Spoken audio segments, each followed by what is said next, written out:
Start with the great name of Allah, who is most merciful and beneficial for us. So today we are going to discuss about chromosomes. First year biology से chapter number 4 से discussion करेंगे। जिस तरह से कल हमने पढ़ा था न्यूक्लियस के अंदर यानी न्यूक्लियोप्लाज्म और उसके अंदर क्रोमेटिन यानी उसी के अंदर क्रोमोसोम्स मौजूद है। सो आज हम डिस्कस करेंगे chromosomes. It means very important. बेटा ये जो टर्मिनोलॉजी है क्रोमोसोम, जीन, डीएनए, कभी कभार हम इन टर्मिनोलॉजी के अंदर हम कंफ्यूज होते हैं।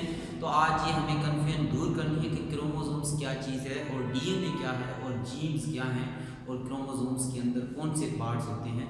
सो आइए डिस्कशन करते हैं क्रोमोसोम्स पे। फर्स्ट ऑफ ऑल देखो क्रोमोसोम्स यानी क्रोमोसोम्स वर्ड जो है ये मुश्तमिल है। देखो क्रोमोसोम्स, क्रोमो मीन्स इसकी मीनिंग है क्रोमो और सोम, ठीक है। क्रोमो यानी क्रोमा से निकला, यानी क्रोमा मीन्स कलर्ड और सोमा से बन गया। देखो सोमा का मतलब क्या है?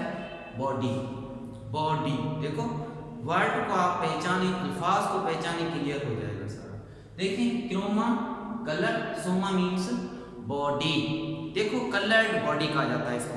कलर्ड बॉडी सबसे पहले क्यों कहते हैं? इसलिए कहते हैं, देखिए ये जो हमारी जो जेनेटिक इंफॉर्मेशन है, हमारे जो खानदानी नस्ल दर नस्ल जो कैरेक्टर्स हैं, मिसाल तौर आप देखें फॉर एग्जांपल अंग्रेज़ का बच्चा अंग्रेज़ ही जैसा होता है, ठीक है। अगर मिसाल तौर मेरा बच्चा होगा कल पैदा होगा वो मेरे जैसा। यानी कहने का मकसद ये है कि हमारी जो जेनेटिक इंफॉर्मेशन है, हमारे जो कैरेक्टर्स हैं, नस्ल दर नस्ल जो है मुंतकिल हो रही है, नस्ल दर नस्ल मुंतकिल हो रही है। जिस तरह से मेरी आंखों के कलर, मेरे बालों के, मेरा कद, स्किन के कलर, हाथ के, जिल्द के, it means whatever these are the characters. ये सारे जो हमारे जो कैरेक्टर्स हैं, ये कैरेक्टर्स जो हैं ये सारे के सारे किसके थ्रू आते हैं? ये थ्रू आते हैं क्रोमोसोम से आते हैं। तो इसलिए इसी को कहा गया है, यानी chroma means colour and soma means body. So आइए क्रोमोसोम्स को डिफाइन करेंगे। So what means of chromosome? Chromosome is a special thread like structure, यानी एक धागे की तरह स्ट्रक्चर होता है क्रोमोसोम, धागे नुमा। यही ये देखिए ये हमारे सामने एक क्रोमोसोम की तस्वीर बनी हुई है। इसमें देखिए आप, this is the thread like. देखो ये एक धागे की तरह स्ट्रक्चर है। Thread like structures appear during cell division. ये कब अपीयर होता है? सेल डिवीजन के वक्त। कब? सेल डिवीजन, जब खुलिया जो है डिवाइड होता है, जब सेल डिवीजन प्रोसेस होता है, उस डिवीजन प्रोसेस के अंदर आखिर में जब सेल दो हिस्सों में तकसीम होता है, यानी खुलिया दो हिस्सों में तकसीम हो जाता है, उस वक्त यानी उससे पहले ये क्रोमोसोम्स, ये धागे एक स्पेशल थ्रेड्स, एक धागे बन जाते हैं। और वही धागे जो होते हैं और यानी पेरेंट सेल से डॉटर सेल के अंदर शिफ्ट हो जाते हैं, ठीक है ना। जिस तरह से स्पर्म है, ओवम है, इस तरह से यानी इन सेल्स के अंदर आते हैं पेरेंट सेल से। सो कहने का मकसद है कि क्रोमोसोम जो है ये देखो मैंने लिखा है स्पेशल थ्रेड्स, यानी स्पेशल माने एक खास किस्म के धागे। मिसाल तो आप देखें, अगर फॉर एग्जांपल ह्यूमन की बात करते हैं, इंसान का सेल है, उसके अंदर 46 क्रोमोसोम्स, यानी 46 क्रोमोसोम, यानी एक स्पेशल 46 थ्रेड है। स्पेशल थ्रेड्स यानी स्पेसिफिक एक यानी खास किस्म के धागों की यानी एक थ्रेड्स गुच्छा बना हुआ है। तो इस तरह से देखिए स्पेशल थ्रेड लाइक स्ट्रक्चर्स है, यानी अपीयर कब? यानी ड्यूरिंग सेल डिवीजन, यानी ड्यूरिंग सेल डिवीजन के वक्त जो है, सेल डिवीजन के वक्त ये क्रोमोसोम्स जो है अपीयर हो जाते हैं। सो हम सिंपल कहते हैं we define chromosome is a special thread like structure appear during cell division that carry the genetic information from one generation to next generation। यानी कहने का मकसद है क्रोमोसोम एक खास किस्म के धागे होते हैं, स्पेशल थ्रेड लाइक स्ट्रक्चर्स, और सेल डिवीजन के वक्त सेल जब डिवाइड होता है उस वक्त ये जो है ये ज़ाहिर होते हैं और ये क्या करते हैं? जेनेटिक इंफॉर्मेशन को कैरी करते हैं। यानी जितने भी खानदानी जो कैरेक्टर्स होते हैं, खसूसियात होते हैं, वो बच्चे के अंदर शिफ्ट होते हैं, वो बच्चे के अंदर आते हैं किसके थ्रू आते हैं? क्रोमोसोम्स के थ्रू। ये क्रोमोसोम्स हैं, ये कैरी कर रहे हैं जेनेटिक इंफॉर्मेशन को, यानी जेनेटिक इंफॉर्मेशन को एक नस्ल से दूसरी नस्ल के अंदर शिफ्ट कर रहे हैं। तो आइए क्रोमोसोम्स की स्ट्रक्चर की तरफ। देखो बच्चों, इस तरह से ये मिसाल पर ये क्रोमोसोम की एक यानी स्पेशल थ्रेडेड धागा बना हुआ है, ठीक है। इसके अंदर देखो ये एक सेंट्रल पॉइंट है, ये एक सेंटर है यानी इस एक गोल दायरे की तरह।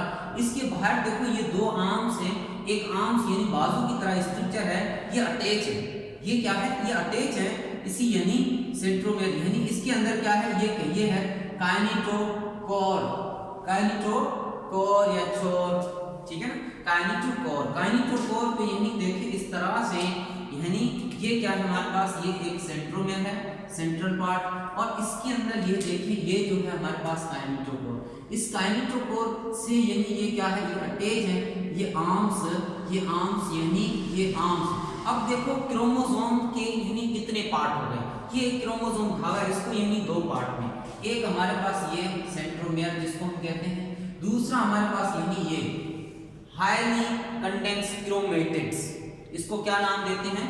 क्रोमेटिड्स। ये पूरा आर्म क्रोमेटिड का है, या इसको हम आर्म भी कह सकते हैं, आर्म कहें या इसको हम क्रोमेटिड कहें, ठीक है ना। सो यानी chromatid, this is the one chromatids, so this is the sister chromatids. ये देखो दो क्या है? सिस्टर क्रोमेटिड्स है। सिस्टर क्रोमेटिड्स क्यों कहते हैं इनको? इसलिए कहते हैं ये दोनों क्या है? एक ही क्रोमोसोम के हैं और एक जैसे हैं, इसलिए इनको सिस्टर क्रोमेटिड कहा गया है। अब देखिए हाईली कॉइल्ड क्रोमेटिड, इसके अंदर हाईली एक पूरा कंडेंस एक यानी क्रोमेटिड जो है इसके अंदर पूरा एक कंडेंस किया गया है इस तरह से, ठीक है। एक और वन क्रोमेटिड, एक ही क्रोमेटिड के अंदर, एक क्रोमेटिड के अंदर यानी कंडेंस है पूरा हाईली कॉइल्ड की तरह ऐसे स्ट्रक्चर से इसके अंदर। ये क्या है? ये हमारे पास क्रोमेटिड, एक क्रोमेटिड के अंदर। सो देखो टू पार्ट्स हो गए, एक ये हमारे पास, दूसरा ये सेंट्रोमियर, ठीक है। So there are two important part of chromosome. एक धागा जो है वो दो पार्ट पर मुश्तमिल है, एक सेंट्रोमियर पे, दूसरा क्रोमेटिड पे।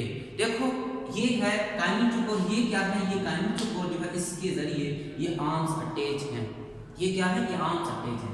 इस तरह से इसके सिस्टर क्रोमेटिड्स। सो इस तरह से दिस इज द क्रोमोसोम। और क्रोमोसोम के अंदर देखें आप, इस क्रोमेटिड के अंदर यहाँ से देखो डीएनए कहाँ मौजूद होता है? डीएनए क्रोमोसोम्स के अंदर। ये देखें इस क्रोमेटिड के अंदर ये जो है, ये देखें आप, ये इस तरह से ये क्रोमेटिड, इस क्रोमेटिड के अंदर डीएनए मौजूद है। देखो ये क्या है हमारे पास?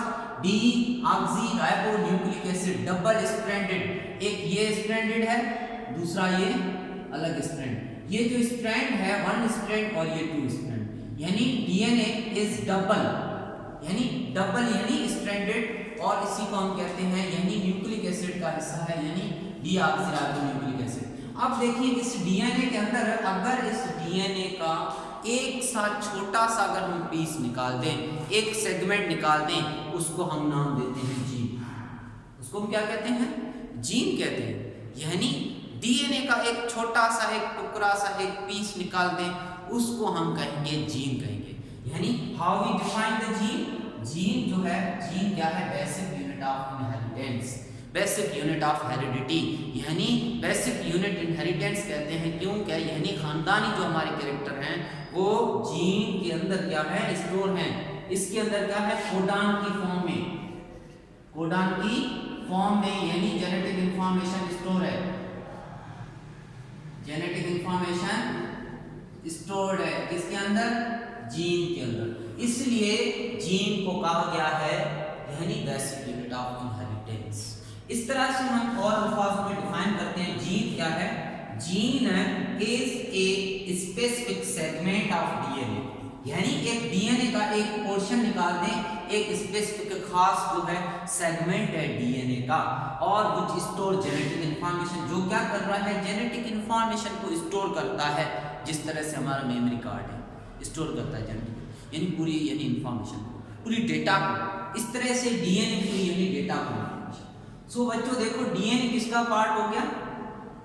सॉरी क्रोमोसोम्स का, और जीन देखो कहाँ पे? डीएनए के अंदर। डीएनए क्रोमेटिड, यानी क्रोमेटिड एक क्रोमोसोम्स का पार्ट, तो यानी क्रोमोसोम्स के अंदर डीएनए मौजूद है।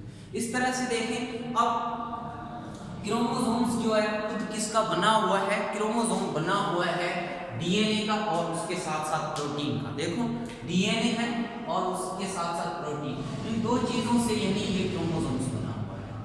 और इस तरह से देखें इन क्रोमोसोम्स का नंबर जो है वो फिक्स्ड होता है हर स्पीशीज के अंदर। मिसाल पर ह्यूमन स्पीशीज है, इंसान के अंदर देखें 46 क्रोमोसोम्स हैं। टोटल कितने क्रोमोसोम्स होते हैं, यानी एक ह्यूमन सेल की बात करते हैं, एक ह्यूमन सेल के अंदर है यानी 46 क्रोमोसोम। अगर इसको हम पेयर में लिखते हैं तो 23 पेयर होता है, 23 पेयर। तो हर स्पीशीज के अंदर क्रोमोसोम्स की जो तादाद होती है वो अलहदा होती है हर स्पीशीज के। तो इस तरह से अब देखिए टाइप्स ऑफ क्रोमोसोम्स। क्रोमोसोम्स के कितने अक़साम हैं, कितने अक़साम के मिलते हैं according to centromere. According to centromere के हवाले से पोजीशन ऑफ सेंट्रोमियर। मिसाल यहाँ पे देखो आप ये दो आर्म्स हैं, इनके दरमियान सेंट्रोमियर। इस तरह से यानी कितनी अक़साम के देखो कंफ्यूज कहीं कभी कभार यहाँ पे देखो आप या आप कंफ्यूज नहीं कहीं यार यहाँ तो दो आर्म्स हैं यहाँ पे एक आर्म, कोई मसला नहीं है, सेंट्रोमियर तो एक है ना। एक सेंट्रोमियर होगा वो एक क्रोमोसोम कहलाएगा। अगर दो सेंट्रोमियर होते तो दो क्रोमोसोम, तीन होते तीन क्रोमोसोम। तो इस तरह से ही एक सेंट्रोमियर है, ये एक सेंट्रोमियर के हवाले से पोजीशन के हवाले से क्रोमोसोम्स को हम यानी टाइप्स में क्लासिफाई करते हैं according to position of centromere. इसमें देखो ये जो है ये सेंट्रोमियर है, ये रेड कलर का ये सेंट्रोमियर दिखाई देता है, इसको हम नाम देते हैं सेंट्रोमियर। सेंट्रोमियर देखो ये सेंट्रोमियर है और ये क्या है, ये आर्म है, आर्म जिस तरह से। तो देखो ये आर्म्स जो है ये क्या है इक्वल पोजीशन में है, यानी इक्वल पोजीशन में है। इसको हम क्या कहते हैं मेटा सेंट्रिक। मेटा का मतलब है मिडिल, मेटा का वर्ड आप समझ जाएं, मेटा का मतलब मिडिल। इसको हम ऐसे लिखें मेटा का मीन्स मिडिल यानी दरमियान। क्या कौन सी चीज, centric means centromere, centric means centromere. Centromere the type of chromosome in which centromere is located between two arms, that's known as metacentric। यानी दो आर्म्स की अगर दरमियान होगा सेंट्रोमियर तो ऐसे क्रोमोसोम को हम कहेंगे metacentric. It means the position of centromere between two arms, middle यानी सेंटर के अंदर है, तो इसलिए हम इसको नाम कहते हैं metacentric. So metacentric like this V shape, यानी अगर अल्फाबेटिक लेटर्स देखते हैं तो ये हमें वी शेप दिखाई देता है। इसको देखो ऐसे अगर लिख सकते हैं, इसकी तस्वीर अगर बनाते हैं, देखो ये सेंट्रोमियर, इसके अंदर देखो वी शेप, ये देखो ये वी शेप बन गया, वो ऐसे बना लो, इक्वल आर्म्स हैं, देखो वी शेप, इसको वी को हम ऐसे लिखते हैं ना, तो देखो इक्वल आर्म्स और ये सेंट्रोमियर, ये वी शेप, ठीक है ना। लाइक दिस बटरफ्लाई के यानी पर नहीं होते हैं बटरफ्लाई के, तितली के, इस तरह से देखो ये एक स्ट्रक्चर बन गई यानी वी शेप, वी शेप। सो ये मेटासेंट्रिक। उसके बाद देखो सब, सब मेटासेंट्रिक, सब का मतलब हाफ, हाफ कर दो कम, मेटासेंट्रिक। अब देखो मेटासेंट्रिक के अंदर क्या था, इक्वल था। अब यहाँ पे देखो एक आर्म जो है ये एक आर्म शार्ट है, यानी एक आर्म शार्ट है, दूसरा आर्म क्या है लॉन्ग है, यानी the type of chromosomes in which one arm is short and another arm is long। एक आर्म शॉर्ट है, छोटा है, लेकिन दूसरा आर्म उसके मुकाबले में थोड़ा बड़ा है। तो ऐसे क्रोमोसोम को हम यानी इस दिन के अंदर क्या है अनइक्वल आर्म है, इसके अंदर क्या है अनइक्वल आर्म्स, यानी आर्म जो है क्रोमेटेड बराबर नहीं है, एक छोटा है तो दूसरा बड़ा है, ठीक है ना। आर्म इसके अंदर क्या है सेंट्रोमियर। तो ये कौन सी शेप का बन रहा है, ये जे शेप। सो जे शेप क्रोमोसोम्स कहलाता है सब मेटासेंट्रिक, यानी सब मेटासेंट्रिक के अंदर दोनों इक्वल थे, इसके अंदर हाफ एक आर्म हो गया। सो मेटा सब मेटासेंट्रिक इज जे शेप, ठीक है ना, जे शेप क्रोमोसोम। देखो जे इस तरह से ये जे शेप। उसके बाद एक्रोसेंट्रिक, थर्ड टाइप से हमारे पास एक्रोसेंट्रिक। एक्रोसेंट्रिक को हम सब टीलोसेंट्रिक कहते हैं। देखो इनके अंदर ये दो आप याद रखें और उसके बाद टीलोसेंट्रिक, देखो टीलो के अंदर क्या है एक आर्म है, यानी सेंट्रोमियर बिल्कुल टेल के अंदर है, टेल के अंदर इस तरह से ये हो जाएगा टीलोसेंट्रिक। और सब टीलोसेंट्रिक यानी सब का मतलब है एक जो है एक आर्म बिल्कुल यानी इतना इतना सा, ये इसको भी ऐसे कर लो, ठीक है, छोटा सा ये बिल्कुल, यानी एक आर्म जो है ये तमाम लॉन्ग है, बड़ा दूसरा आर्म उसके मुताबिक छोटा सा, यानी एक रॉड शेप बन जाता है। तो इसी को हम कहते हैं एक्रोसेंट्रिक। क्या कहते हैं हम, एक्रोसेंट्रिक।